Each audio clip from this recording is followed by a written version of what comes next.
எல்லாவற்றுக்காகவும் நன்றி சொல்லுகிற அந்த இருதயம் மட்டும் இருந்தா போதும். நான் நம்புகிறேன், எவ்வளவு பெரிய துன்பங்கள் வந்தாலும் அவரே நமக்கு அதை நன்மையாய் மாற பண்ணுவதற்கு கர்த்தர் வல்லவராய் இருக்கிறார். ஹல்லேலூயா. முறுமுறுக்க மாட்டோம், நம்ம ஆண்டவரை எதிர்த்து பேச மாட்டோம். எப்போன்னா அந்த நன்றி உள்ள ஒரு உணர்வு, நன்றி உள்ள ஒரு உணர்வு. இன்னைக்கு நிறைய பேர் சில வீடுகளில் வந்து தங்கும்போது பார்த்தீங்க அப்படின்னு சொன்னால் ரொம்ப முறுமுறுப்பாங்க. எனக்கு வீட்டில் தண்ணி இல்லை, எனக்கு வீட்டில் வசதி இல்லை. இல்லை, உங்களுக்கு ஒருவேளை வசதி இல்லாமல் இருக்கலாம், நீங்கள் வசதியாக இருந்ததுனால முறுமுறுக்கீங்கன்னு சொல்ல முடியாது. ஆனால் இதுக்கு முன்னாடி இருக்கிற வாழ்க்கை நினச்சி பாருங்களேன். 10 ஆண்டுக்கு முன்னாடி இருந்ததுக்கு 10 வருஷத்துக்கு பிற்பாடு ஆண்டவர் உங்களை எப்படி வச்சிருக்கிறாரு பாருங்களேன். அதை 10 வருஷத்துக்கு முன்னாடி இருந்த வீட்டுக்கு இப்போ இருக்கிற வீடு பெரிய வீடு தானே. 10 வருஷத்துக்கு முன்னாடி சாப்பிட்ட சாப்பாட்டுக்கு இப்போ சாப்பிட்ற சாப்பாடு நல்ல சாப்பாடு தானே. 10 ஆண்டுக்கு முன்னாடி நீங்க டிராவல் பண்ண அந்த வண்டி விட இப்போ இருக்கிறது நல்லது தானே. 10 வருடத்துக்கு முன்னாடி இருந்ததை விட ஆண்டவர் ரொம்ப நல்லதானே இன்னைக்கு வச்சிருக்கிறாரு. அப்போ நமக்கு நிறைய பேருக்கு என்ன வருது அப்படின்னா, முறுமுறுப்பா இருக்கிறது. அப்போ முறுமுறுப்பு இருக்கக்கூடாது. அதான் தேவனுடைய மனுஷன் சொல்லுகிறான், வாழ்ந்திருக்கவும் எனக்கு தெரியும், தாழ்ந்திருக்கவும் எனக்கு தெரியும், நான் எந்த நிலைமையிலையும் மனரம்யமாய் இருக்க கற்றுக்கொண்டேன். இந்த மனரம்யம் என்கிற ஒரு இந்த கேரக்டர் எந்த தேவனுடைய பிள்ளைகளிடத்தில் இருக்குதோ அந்த தேவனுடைய பிள்ளை எந்த இடத்துல போனாலும் நான் நம்புகிறேன் அவர்கள் சாட்சியாக தான் இருப்பார்கள். அந்த இடத்துல பலமா இருப்பார்கள். அந்த இடத்துல எவ்வளவு பெரிய போராட்டங்கள் வந்தாலும் அது அவர்களை ஒன்றுமே செய்யாது, ஒன்றுமே செய்யாது. பாருங்களேன், யோபுனுடைய மனரம்யத்தை பாருங்க, யோபுனுடைய மனைவியினுடைய மனரம்யத்தை பாருங்க. மனைவியினுடைய மனரம்யம் என்ன அப்படின்னா, நீர் இன்னும் உடைய உத்தமத்தில் உறுதியா இருக்கிறீரோ, தேவனை தூஷித்து ஜீவனை விடும். ஆனா யோபுனுடைய மனரம்யம் என்னன்னு பாருங்களேன். என்ன சொல்றாருன்னா, இல்ல, கர்த்தருடைய கையிலே நன்மையை பெற்ற நாம் தீமையை பெற வேண்டாமோ, கர்த்தர் கொடுத்தார், கர்த்தர் எடுத்தார், கர்த்தருடைய நாமத்திற்கு ஸ்தோத்திரம். அந்த மனரம்யம் பாருங்க. அதுக்கு பிறகு அவனை தாழ்த்திருச்சான்னு கேட்ட தாழ்த்தல, மனரம்யமா இருக்கிறவர்களை கர்த்தர் உயர்த்துகிற கர்த்தர். நீங்க இருக்கிற இடத்துல மனரம்யமா இருங்க, நீங்க இருக்கிற வீட்டுல மனரம்யமா இருங்க, நீங்க இருக்கிற சாப்பாட்டை மனரம்யமாய் நீங்கள் புசியுங்கள். நான் நம்புகிறேன் ஆண்டவர் உங்களை பலுகவும் பெருகவும் பண்ணி மனரம்யமாய் இருக்கிறவர்களை கர்த்தர் அடுத்த படிக்கு கொண்டு போகாமல் விடமாட்டார். கர்த்தர் நிச்சயமாய் உங்களுக்கு செய்ய வல்லவராய் இருக்கிறார். ஹல்லேலூயா. சிலருக்கு வந்து ஆரம்பத்தில் மனரம்யமா இருக்கணும். இஸ்ரவேல் ஜனங்களுடைய கேரக்டர் ஒரு சிலது வந்து ஆண்டவருக்கு சுத்தமா பிடிக்கல. அதனால ஆண்டவர் என்ன சொல்றாரு அப்படின்னா, என்னுடைய இருதயம் அவங்கள வெறுக்குது அப்படின்னு சொன்னாரு. எதுக்காக அவங்கள வெறுத்துச்சு அப்படின்னு சொன்னா, பாருங்க, ஒன்னு கொடுக்கும் போது அப்படியே குஜால் அடிச்சுட்டு ரொம்ப சந்தோஷப்பட்டுட்டு ஆண்டவரே ஸ்தோத்திரம் ஸ்தோத்திரம் ஸ்தோத்திரம் அப்படின்னு சொல்லுவாங்க. அப்படின்னா ஃபர்ஸ்ட் வானத்திலிருந்து மன்னாவை ஆண்டவர் கொடுக்கும்போது அவங்களுக்கு எப்படி இருந்துச்சுன்னா, தேனிட்ட பணியாரம் போல இருந்துச்சாமா, ரொம்ப டேஸ்டா. அவ்வளவுதான். என்னன்னா ஆண்டவர் சொன்னாரு, டெய்லி இவ்வளவு எடுத்துக்குங்க, ஆனா நீங்க வந்து ஓய்வு நாள்ல நீங்க வேலை செய்யாம இருக்கிறதுக்காக கொஞ்சம் சேர்த்து வைங்க அப்படின்னு சொன்னதுக்கு, இவங்க இந்த ஃபர்ஸ்ட் நாள் இந்த மன்னாவை பார்த்த உடனே இவங்களுக்கு ரொம்ப பிடிச்சு போன உடனே நாளைக்கு கிடைக்காதோன்னு நினைச்சு சொன்னதை விட எக்ஸ்ட்ரா சேர்த்து வச்சாங்க. இது என்ன ஆச்சு அப்படின்னு சொன்னா, அவ்வளவுதான், அடுத்த நாள் பூத்து போய் அது வந்து நாத்தம் அடிச்சு எல்லாரையும் பிடிச்சி மோசையை திட்டிட்டு இருக்காரு. ஏப்பா உங்களுக்கு ஏதாவது அறிவு இருக்காப்பா, இப்படி பண்ணிட்டு இருக்கிறீங்க, கிடைச்சிச்சு அப்படின்னு சொல்லிட்டு மொத்தத்தையும் சுருட்டிக்கலான்னு நினைச்சிங்களே, நாளைக்கு கிடைக்கும்ப்பா, எதுக்குப்பா இந்த பேராசை அப்படின்னு சொல்லி சத்தம் போடுறாரு. அப்போ அவ்வளவு ஈகராய் அந்த அப்பத்தை சேர்த்து வச்சவங்க கொஞ்ச நாள் தாண்டதுக்கு அப்புறம் என்ன சொல்றாங்கன்னா, இந்த வானத்தை அப்ப எங்களுக்கு எதுக்கு, எங்களுக்கு போர் அடிச்சு போச்சு, டெய்லி காலைல இதை சாப்பிட்றோம், நாங்கள் எகிப்தில் சாப்பிட்ட வெள்ளரிக்காயெல்லாம் நாங்கள் நினைக்கிறோம், கொம்மட்டி காய்களை நான் நினைக்கிறோம். கொம்மட்டி காய் எப்படி இருக்கும்னு நமக்கு தெரியாதா? வெள்ளரிக்காய் எப்படி இருக்கும்னு நமக்கு தெரியாதா? வெங்காயம் எப்படி இருக்கும்னு நமக்கு தெரியாதா? வெங்காயத்தை நினைக்கிறாங்களாமா. தேனிட்ட பணியாரம் எங்கே இருக்குது, வெங்காயம் எங்கே இருக்குது? அதான் நம்ம ஊரில் இருக்கிறவங்களுக்கு எந்த நாட்டுக்கு போனாலும் அந்த நாட்டினுடைய சாப்பாடெல்லாம் 4 நாள் சாப்பிட்டு முடிச்சுட்டு வீட்டில் வந்து ஒரு ரசம் வச்சு சோறு வச்சு சாப்பிட்டாதான் நிறைய பேருக்கு என்னது அந்த திருப்தி. அவ்வளோதான். அது என்னதான் உலகத்தில் இருக்கிற ஹை லெவலில் உள்ள ஃபுட்டு கொடுத்தாலுமே ஐயோ வேணாங்க, நமக்கு அந்த சோறும் ரசமும் தாங்க அப்படின்றது மாதிரி அந்த ஜனங்களுக்கு வந்து அந்த காரியத்தை நினைக்கிறாங்க. ஆனால் ஆண்டவர் என்ன சொல்றாருன்னா, நீங்க இந்த காரியத்தில் எப்படி இல்லைன்னா, நீங்க மனரம்யமா இல்லை, அதனால ஆண்டவருடைய பிள்ளைகளே, யாரோ ஒருத்தருக்கு ஆண்டவர் பேசுறாரு. நீங்க உங்களுக்கு உயர்வுகள் தேவை, உங்களுக்கு ஆசீர்வாதங்கள் தேவை. ஆனா அதே நேரத்தில் எப்படி இருக்கணும்னா, இருக்கிறதுல நம்ம எப்படி இருக்கணும், மனரம்யமா இருக்கணும், மனரம்யமா இருக்கணும். அதை சந்தோஷமாய் நம்முடைய கையில வச்சுக்கணும். ஆண்டவரே, எனக்கு ஒரு கிருபை கொடுங்க, எனக்கு கொடுத்திருக்கிற எல்லா ஆசீர்வாதத்திலையும் நான் எப்படி இருக்கணும்னா மனரம்யமா இருக்க கற்றுத்தாரும். எத்தனை பேர் ஆமோதிக்கிறீர்கள்? கைகளை உயர்த்தி சொல்லுங்க, ஆண்டவரே அந்த வீட்டில் நான் மனரம்யமா இருக்கணும், ஆண்டவரே அந்த வாகனத்தை நான் மனரம்யமா ஓட்டணும், ஆண்டவரே சொல்லுங்க சத்தத்தை உயர்த்தி. தகப்பனே, நீர் எனக்கு கொடுத்திருக்கிற இந்த வேலையில இப்பொழுது நான் மனரம்யமா இருக்கிறதற்கு எனக்கு பலன் தருவீராக. கேளுங்க, ஆண்டவரே என்னுடைய திருச்சபையில நான் மனரம்யமா இருக்கணும், ஆண்டவரே எனக்கு கொடுத்திருக்கிற ட்ரெஸ்ல நான் மனரம்யமா இருக்கணும், ஆண்டவரே ஸ்தோத்திரம். ஆண்டவரே, எனக்கு இந்த உபவாச ஜபத்துல எனக்கு ஒரு மனரம்யத்தை கர்த்தர் தருவீராக ராஜா. என்னை உயர்த்துகிற கர்த்தர், இதுல நான் சந்தோஷப்படணும், இதுல நான் சந்தோஷப்படணும், இதுல நான் சந்தோஷப்படணும். என்னை சந்தோஷப்பட வைக்கிற கர்த்தர். ஹல்லேலூயா. கைகளை அசைத்து ஒரு ஹல்லேலூயா சொல்லலாம். அப்போ இருக்கிறதுல ஆண்டவருடைய பிள்ளைகள் என்ன பண்ணணும்னா மகிழ்ச்சி அடையணும், சந்தோஷப்படணும். இன்னைக்கு நிறைய பேருக்கு சந்தோஷம் இல்லாததுல மட்டும்தான் இருக்குது. இல்லை, இருக்கிறதுல ஆண்டவர் சந்தோஷமாய் வைப்பார். அவர் கடந்த மாதம் சொன்ன அத்தனை வாக்கு தத்தங்களையும் அப்படியே நிறைவேற்றுவார். அதற்கு முந்தின மாதம் கர்த்தர் சொன்ன வாக்கு தத்தங்கள் எல்லாம் கர்த்தர் நிறைவேற்றுவார். அவருடைய வார்த்தைகள் ஒன்றும் தரையில விழுவதே இல்லை. ஆமென். சேர்ந்து ஒரு பாடலை பாட போறோம். வாக்கு பண்ணினவர் மாறிடார், வாக்கு தத்தம் நிறைவேற்றுவார். சோர்ந்து போகாதே, சோர்ந்து போகாதே, என்னை அழைத்தவர் அவர் உண்மை உள்ளவர். ஆமென். காலங்கள் கடந்தாலும் தாமதமானாலும் வாக்கு தந்தவர் சிறந்தவர், அவர் சிறந்ததை தருபவர், ஏமாற்றங்கள் இல்லை. ஆமென். எத்தனை பேர் ஆமோதிக்கிறீர்கள்? அவர் உங்களுக்கு சொன்னதை செய்யும் அளவும் அவர் கைவிடுவதே இல்லை. இந்த வருடம் ஆண்டவர் உங்கள் தலையின் மேல் வைத்த அத்தனை நல் வார்த்தைகளையும் ஆம் என்றும் ஆமீன் என்றும் நிச்சயம் ஆண்டவர் நிறைவேற்றுவார். ஆண்டவரே, நாங்கள் நம்புற ஆண்டவரே, நம்புற ஆண்டவரே, வாக்கு பண்ணினவர் நீர், வாக்கு மாறுவதில்லை, நீர் மனிதன் அல்ல.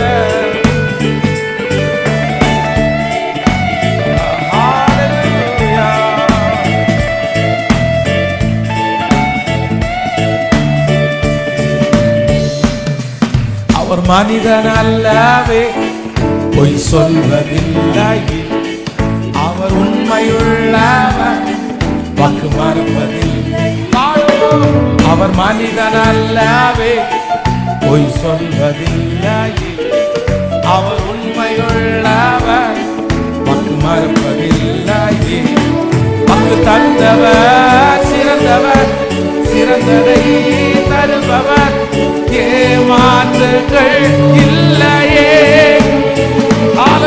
வாக்கு தந்தவர் சிறந்தவர், சிறந்ததை தருபவர், ஏமாற்றுகள் இல்லையே.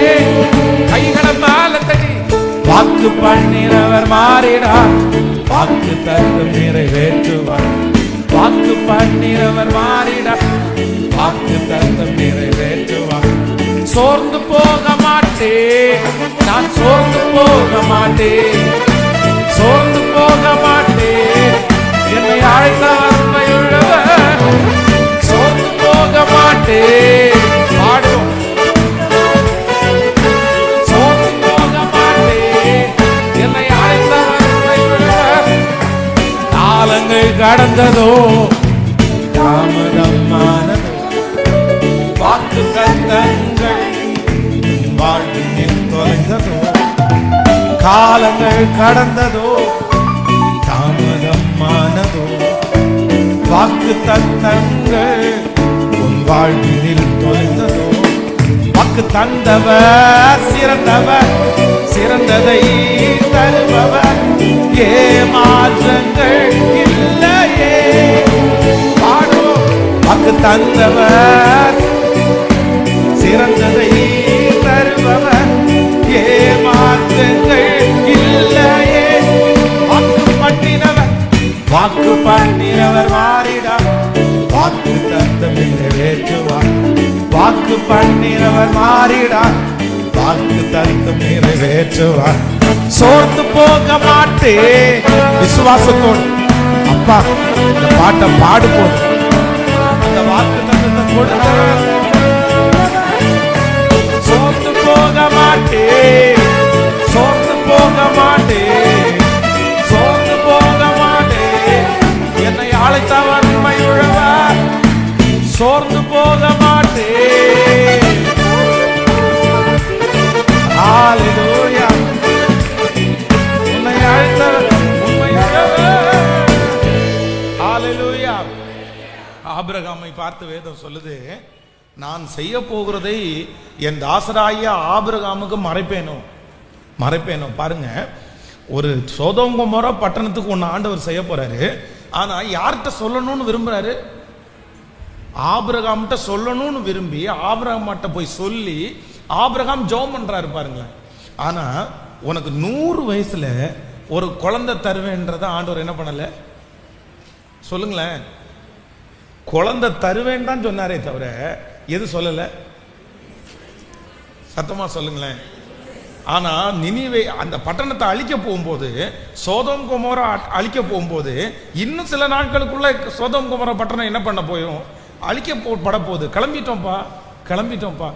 ஒருவேளை 100 வயசுல உனக்கு குழந்தை தருவேன்னு ஆண்டவர் சொல்லி இருந்தா, ஆபிரகாம் எந்த சாராய்க்கு பதிலாக இன்னொரு ஆகார உள்ள கொண்டு வந்திருக்க வேண்டிய அவசியம் கூட ஏன் சொல்லல?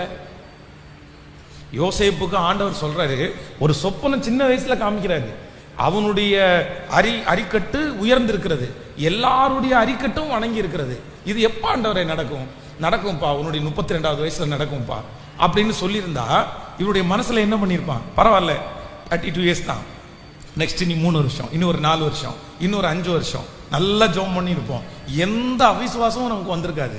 நம்முடைய ஆண்டவர் தரிசனத்தை தருகிறவர், வாக்குத்தத்தத்தை கொடுக்கிறவர். ஆனா அது எப்ப நிறைவேறுதுன்னு என்ன பண்ண மாட்டாரு? கேட்கல. ஆனா உண்மையிலேயே அவர் கொடுத்த வாக்குத்தத்தம் நிச்சயமாக நம்முடைய வாழ்க்கையிலே, உங்களுக்கு டேட் சொல்லாததுனால அது நடக்காதுன்னு நினைக்காதீங்க.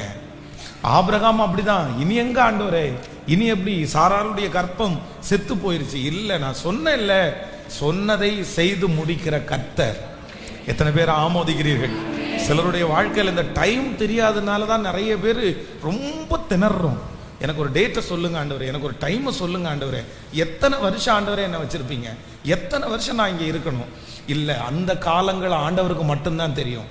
நான் நம்புறேன் அது எப்போன்னா, நமக்குள்ளே இருக்கிற சில காரியத்தை ஆண்டவர் எடுக்கிற வரைக்கும், சரி பண்ணுகிற வரைக்கும் ஆண்டவருடைய வசனம் என்ன பண்ணும்னா நம்மளை ரொம்ப அழகாய் புடமிட்டு கொண்டே இருக்கும்.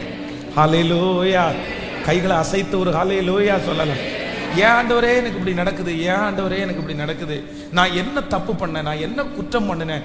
ஒன்று நினச்சிங்க, நம்ம பார்வையில் நம்ம எந்த தப்புமே பண்ணியிருக்க மாட்டோம் நம்ம பார்வையில். ஆனா சிலது நம்மை அறியாமலே நமக்குள்ள சிலது ஒட்டி இருக்கும், நமக்கு தெரியாது. நம்ம இவ்வளவு பலவீனமானவர்களும் தெரியாது. இப்போ யோசேப்பை குறித்து உங்கள்கிட்ட கேட்டா நீங்க யோசேப்பு என்ன சொல்லியிருப்பாரு? ஆண்டவரே, நான் என்ன தப்பு பண்ணேன்னு என்னை இவ்வளவு சித்திரவதை பண்ணீங்க? எதுக்கு இந்த சோதனை? எதுக்கு இந்த காலதாமதம்? சகோதரர்கள் எல்லாரை பார்க்கலாம் அவர் நல்லவர். இது போத்திபாருடைய வீட்டில் அவர் நல்லவன், சிறைச்சாலையில் அவன் நல்லவன், அப்பா அம்மாவுக்கு நல்ல பிள்ளை. யோசேப்பை ஏதாவது ஒரு இடத்துல நீங்க ஒரு குற்றம் கண்டுபிடிக்க முடியுமா? சொல்லுங்க, குற்றம். ஆனா ஆண்டவர் அவருக்கு தான் என்ன கொடுத்தாரு? நமக்கு நிறைய பேருக்கு கேள்வியா இருக்கும், எதுக்கு அவனுக்கு சோதிக்கணும்? அவனை என்ன ரெடி பண்ண வேண்டியிருக்குது? அவன் தான் ரொம்ப ரெடி ஆயிட்டானே. ஆனா வேதம் சொல்லுது, அவனுடைய வாழ்க்கையிலையும் ஆண்டவர் மறைஞ்சிருந்து கர்த்தரோட ஒப்புரவாக வேண்டும்ன்ற ஒரு சில ரகசியமான சில சூழ்நிலைகள் அவனுக்குள்ளேயும் இருந்துச்சு. அப்போ ஆண்டவருடைய பிள்ளைகளே, வெளி தோற்றத்துக்கு நம்ம நிறைய பேர் ஒருவேளை நான் சர்ச்சுக்கு போறேனே, நான் ஆண்டவரை விசுவாசிக்கிறேனே, நான் ஒன்றும் மற்றவன மாதிரி பெரிய தப்பு பண்ணலையே அப்படின்னு நீங்க நினைக்கலாம். ஆனா உங்களுக்கு கர்த்தர் சில நேரங்களிலே உங்களை உருவாக்கிட்டே இருக்கிறதுக்கு காரணம் என்னன்னா, ஆண்டவர் இன்னும் உங்கள்கிட்ட எதிர்பார்க்கிறார். இன்னும் மாற வேண்டியது ஏதோ ஒரு சிலது உங்களிடத்திலே இருக்குது. அது சில நேரத்தில் மற்றவங்களுக்கு தெரியாது, ஆனா உங்களுக்கு கண்டிப்பா அது தெரியும். கண்டிப்பா அது தெரியும். ஆண்டவர் இன்னும் உங்களை மாற்ற விரும்புகிறார், இன்னும் சரி பண்ண விரும்புகிறார். ஆனா நீங்க என்னைக்கு சரியாகிறீங்களோ அன்னைக்கு அவருடைய வார்த்தை ஆம் என்றும் ஆமேன் என்றும் அப்படியே நிறைவேறும். உங்களை உருவாக்கி விட்டால் அதற்கு பிறகு ஆண்டவர் ஒரு நாள் கூட கர்த்தர் தாமதிக்கவே மாட்டார். நீங்க உருவாயிட்டீங்களா, அதுக்கப்புறம் ஆண்டவர் தாமதிக்கவே மாட்டார் அற்புதம் செய்கிறதற்கு. அவ்வளவுதான், அன்னைக்கே ஆண்டவர் அற்புதம் செய்கிறதுக்கு வல்லவராக இருக்கிறார். 2 பேர் தேவனுடைய ஆலயத்தில் போய் ஒருத்தன் ஒப்பு கொடுத்த அடுத்த நிமிஷமே ஆண்டவர் அற்புதம் செய்கிறார். அதனால ஆண்டவரே, வருகிற மாதமும் நீர் எனக்கு கொடுக்கிற வாக்கு தத்தத்தை நிறைவேற்றுவதற்கு கர்த்தர் வல்லவராய் இருக்கிறீர். ஆமென் சொல்லுவோம். ஒரு விஷயம் கூட சேர்ந்து பாட போறோம். ஆண்டவரே, நீர் சொன்ன வார்த்தை கண்டிப்பாய் தரையிலே விழாது. காலங்கள் மாறினாலும் நாட்கள் தாண்டினாலும் நீர் சொன்னதை செய்து முடிக்கிற கர்த்தர். என்னை உருவாக்குறதுக்கு பிற்பாடு நான் பொன்னாக விளங்குவேன். நீர் எனக்கு சொல்லி இருக்கிற வாக்குத்தத்தம் நிறைவேறாமல் இருப்பதற்கு காரணம் உண்டு. கர்த்தர் என்னை உருவாக்கி கொண்டிருக்கிறார், என்னை ஆயத்தப்படுத்தி கொண்டிருக்கிறார், என்னை சுத்திகரித்து கொண்டிருக்கிறார், என்னை சரி செய்து கொண்டிருக்கிறார். நல்ல கரங்களை தட்டி ஆமென் முழுவலத்தோடு நன்றி ஆண்டவரே, நன்றி.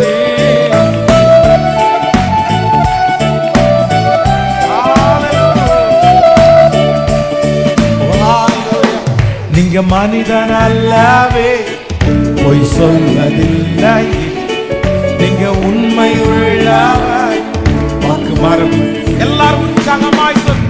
மனிதன் அல்லவே, பொய் சொல்வதில்லை, நீங்க உண்மையுள்ளவர், வாக்கு மறுப்பதில்லை. வாக்கு தந்தவர் சிறந்தவர், சிறந்ததை தருபவர், ஏமாற்றங்கள் இல்லையே. பாடும் வாக்கு தந்தவர். எல்லாரும் அறிக்கை செய், அறிக்கை செய்.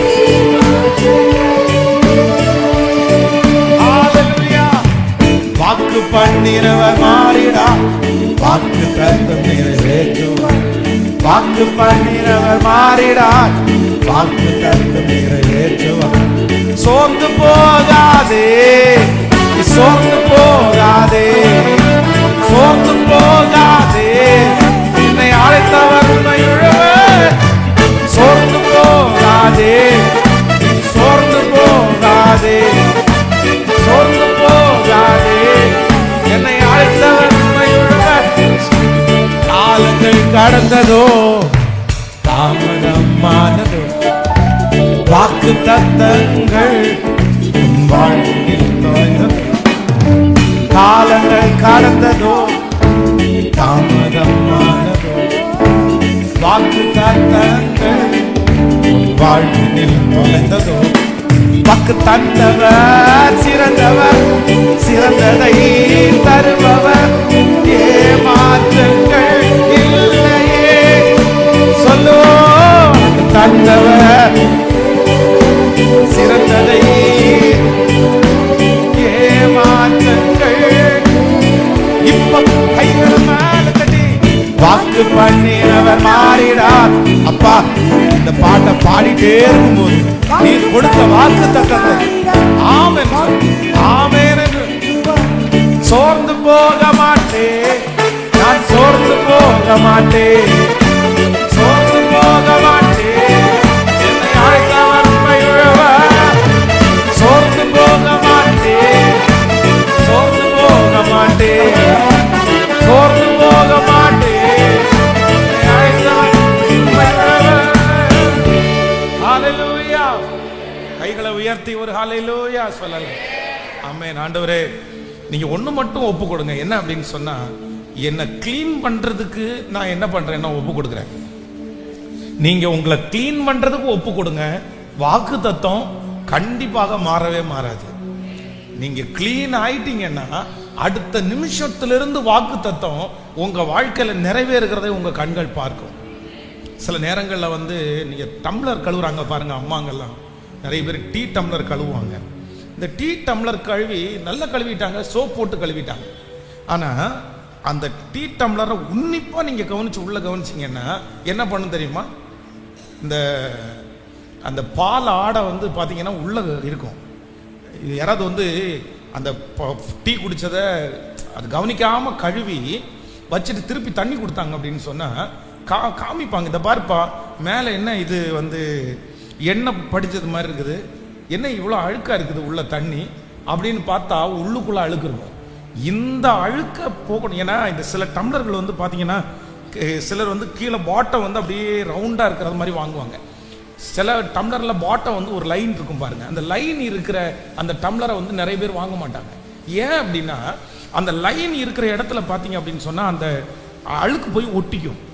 அந்த இடத்த க்ளீன் பண்ணணும்னா நம்ம கையில் எல்லாம் க்ளீன் பண்ண முடியாது, சோப்பாய் வச்செல்லாம் க்ளீன் பண்ண முடியாது, நார் போட்டால் கையை உள்ளே விட முடியாது. அதுக்குன்னு என்ன பண்ணுவோம் அப்படின்னு சொன்னால் ஒரு நீளமான ஒரு ப்ரஷ் இருக்கும், அந்த ப்ரஷ்ஷை வச்சு க்ளீன் பண்ணாதான் என்ன பண்ணும். ஆனால் நீங்கள் கழுவிட்டு டம்ளரை பார்த்தா நல்லதாக இருக்கும், அழுக்கு எதுவுமே இல்லாத மாதிரி தான் தெரியும், ஆனால் உள்ளுக்குள்ளே அழுக்கு இருக்குது. அதனால சில நேரங்களில் வந்து நமக்கு வந்து நம்ம வந்து சில நேரத்தில் போய் நிற்கும் போது மற்றவங்களுக்கு முன்னாடி போய் நம்ம க்ளீனாக தான் தெரியும், க்ளீனாக தான் தெரியும். நீங்கள் நிற்க வேண்டியது மனுஷனுக்கு முன்னாடி இல்லை, நீங்கள் நிற்க வேண்டியது கண்ணாடிக்கு முன்னாடி. ஹலோ, கண்ணாடிக்கு முன்னாடி நிற்கிறவங்களுக்கு மட்டும்தான் தான் என்ன மிஸ்டேக்குன்னு கண்டுபிடிக்க முடியும்.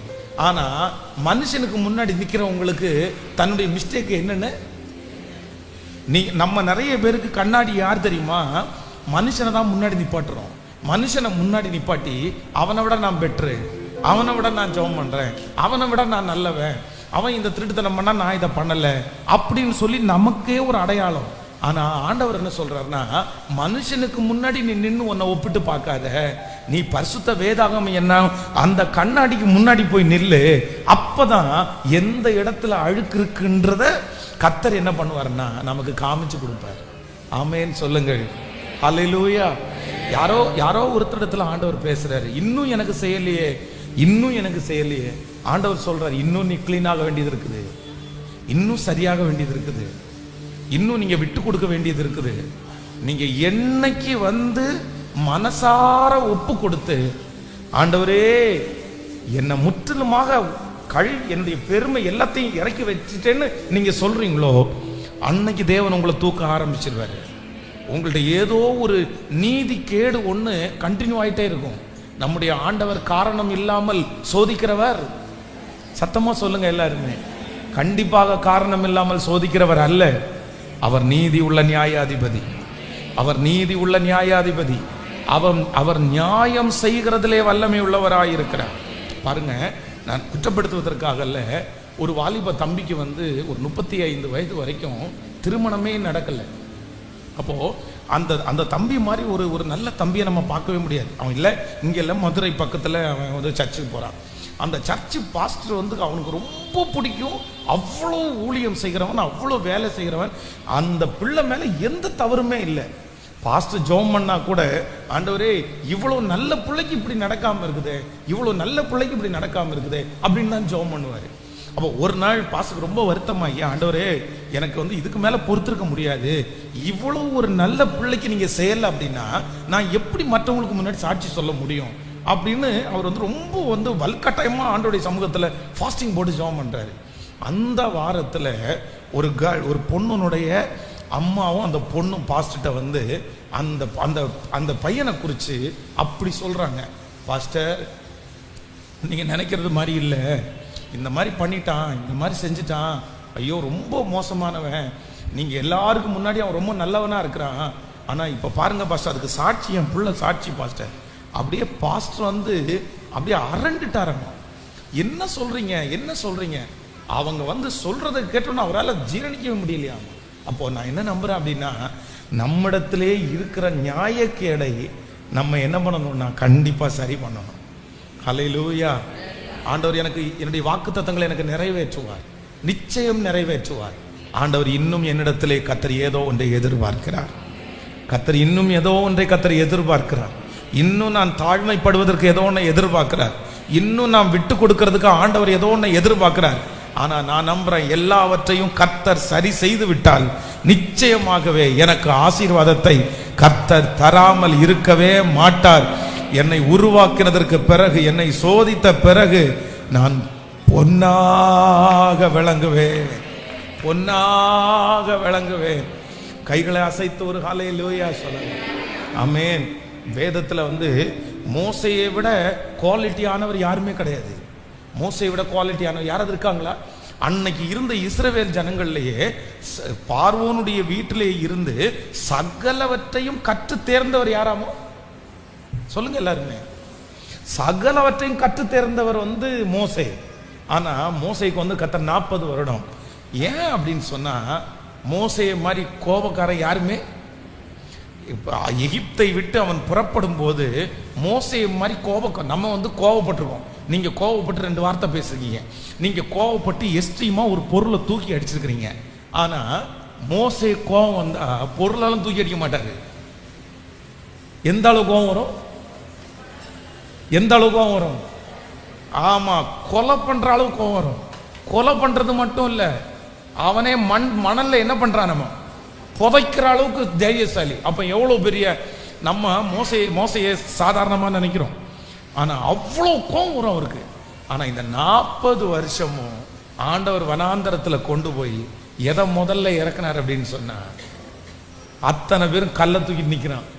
அத்தனை பேர் எங்களுக்கு பிரேத கூலிகள் இல்லையான்னு கேட்குறாங்க. ஆண்டவரே என்ன சொல்றாருன்னா, மோசே விற்று இந்த ஜனங்கள் வணங்கா கழுத்துள்ள ஜனங்கள், ஆனா இவன் போய் திறப்புல நின்று அழிக்கிறதா இருந்தா முதல்ல என்ன அழிச்சிருங்க. இந்த குணம் எங்க வந்துச்சு? இந்த குணம் இப்போ ஆண்டவர் சொல்றாரு, என் தாசனாகிய மோசேயோ அப்படிப்பட்டவன் அல்ல, என் வீட்டில் சத்தமா சொல்லுங்க. அந்த 40 வருஷத்துல அவனை உருவாக்குறதற்கு பிற்பாடு கர்த்தர் கொடுக்க வேண்டிய ஆசீர்வாதத்தை கொடுத்தாரா இல்லையா? எனக்கு இந்த ஃபாஸ்டிங் பிரேயர்ல ஒன்றை நினைக்கிறேன், ஒரு சிலரை கர்த்தர் உருவாக்குற காலத்துல நீங்க இருக்கிறீங்க. கர்த்தர் உங்களை சரி செய்கிற காலத்துல நீங்க இருக்கிறீங்க. உங்க அழுக்குகளை எல்லாம் கழுவுகிற காலத்துல இருக்கிறீங்க. ஆண்டவர் உங்களை சுத்தப்படுத்திட்டு இருக்கிறாரு. ஆண்டவர் உங்களை கிளீன் பண்ணிட்டு இருக்கிறாரு. நீங்க ஆண்டவரிடத்துல கேட்கறீங்க, ஆண்டவரே நான் இனி எங்க சுத்தமாகணும் ஆண்டவரே, நான் தான் எல்லாத்தையும் விட்டுட்டேன்ல, நான் தான் எல்லாத்தையும் உங்களுடைய சமூகத்துல அர்ப்பணிச்சிட்டேன்ல, எனக்குள்ள இன்னும் என்ன ஆண்டவரே எதிர்பார்க்கறீங்க? ஆனா ஆண்டவர் சொல்றாரு, உனக்கு நான் கொடுக்க போகிற ஆசீர்வாதம் ரொம்ப பெருசா இருக்கிறதுனால உன்னிடத்துல நான் பெருசா எதிர்பார்க்கிறேன், பெரிய மாற்றத்தை நான் எதிர்பார்க்கிறேன். அவர்களை போல அல்ல, கர்த்தர் இந்த சத்தத்தை கேட்கிற உங்களை பல மடங்கு கர்த்தர் உயர்த்த போகிறார். கர்த்தர் பல மடங்கு, கர்த்தர் சொல்கிறார், நான் எவனிடத்தில் அதிகமாய் கொடுக்கிறேனோ அவனிடத்தில் அதிகமாய் கேட்கப்படும். ஹல்லேலூயா. உலகத்தில் இருக்கிற மற்றவர்களுக்கு ஆண்டவர் கொடுக்கிறதை காட்டிலும் நம்மிடத்திலே நிறைய கர்த்தர் கொடுக்கிறார் என்றால் நம்மிடத்துல நிறைய எதிர்பார்க்கிறார். யாருக்கு ரொம்ப அதிகமான சோதனை வருகிறதோ, யாருக்கு ரொம்ப அதிகமான புடமிடுதல் வருகிறதோ, அவர்கள்தான் அதிகமாய் விலையேற பெற்ற கருவிகளாய் நீங்கள் பயன்பட போகிறீர்கள். இந்த ஜெபத்துல யாரோ ஒருவர் இருக்கிறீர்கள், நீங்க உங்க ஃபேமிலியை எல்லாரையும் காட்டிலும் உங்களுக்கு தான் ரொம்ப புடமிடுதலா, உங்களுக்கு தான் ரொம்ப கண்ணீரா, உங்களுக்கு தான் ரொம்ப அவமானமா? நான் நம்புறேன் ஆண்டவர் எல்லாரையும் பார்க்கலாம் ஒரு நாள் உங்களை தான் ஸ்பெஷலா நிறுத்த போறாரு. கர்த்தர் உங்களை தான் வித்தியாசமாய் நிறுத்த போகிறார். நீங்கள் எல்லாரை பார்க்கலும் மேலானவர்களாய் இருக்க போகிறீர்கள். ஏனென்றால் ஆண்டவர் உங்களை உருவாக்கினது எல்லாரை போல அல்ல. கர்த்தர் உங்களை வித்தியாசமாய் உருவாக்கினபடியினால் நீங்கள் வித்தியாசமாய் தென்படுவீர்கள். ஆமென் சொல்லுங்கள். பாருங்கள், உலகத்திலே எந்த பொருள் ரொம்ப விலை மதிப்பற்றதோ அந்த பொருளுடைய ப்ராசஸ் சின்ன ப்ராசஸ் கிடையாது. சின்ன ப்ராசஸ் கிடையாது. பாருங்க, நம்ம நிறைய பேர் தங்கமா வெள்ளியா இரும்பா அப்படின்னு கேட்டா, இரும்பு இல்லைங்க, வெங்கலம் இல்லைங்க, வெள்ளி இல்லைங்க, ஏதான் ரொம்ப பெருசு?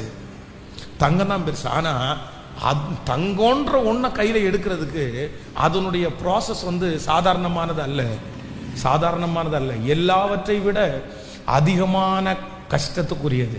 அப்ப நான் என்ன நம்புறேன், நான் இங்க இருக்கிற நிறைய பேரை கர்த்தர் பொன்னாய் விளங்க பண்ண போகிறார். நீங்கள் பொன்னாக மாற போகிறீர்கள். கர்த்தர் சொல்லுகிறார், உன் குடும்பத்துல உன்னை நான் ஸ்பெஷலா உருவாக்குறேன், உங்ககிட்ட நான் நிறைய எதிர்பார்க்கிறேன், உங்ககிட்ட நான் நிறைய எதிர்பார்க்கிறேன். ஏனென்றால் உன்னை நான் மிகவும் அதிகமாய் பயன்படுத்த போகிறேன். நம்புறவங்க கைகளை மேல உயர்த்தி, ஆண்டவரே இதற்கு என்ன தகுதிப்படுத்துங்க ஆண்டவரேன்னு கேளுங்க. என்னை உருவாக்குறதற்கு என்னை முழுவதுமாய் ஒப்பு கொடுக்கிறேன்னு கர்த்தரிடத்துல சொல்லுங்க.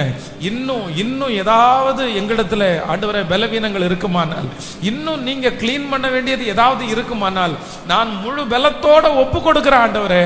சொல்லுங்க, அப்பா என்னை முழு பலத்தோட ஒப்பு கொடுங்க. நீங்க எவ்வளவு வேணாலும் என்னை வணைஞ்சுக்கலாம், நீங்க எவ்வளவு வேணாலும் என்னை செதுக்கிக்கலாம் ஆண்டவரே. நான் சுத்த பொன்னாக மாறுகிறதற்கு நான் விளங்குகிறேன். நான் சுத்த பொன்னாய் மாறுவதற்கு விளங்குகிறேன்.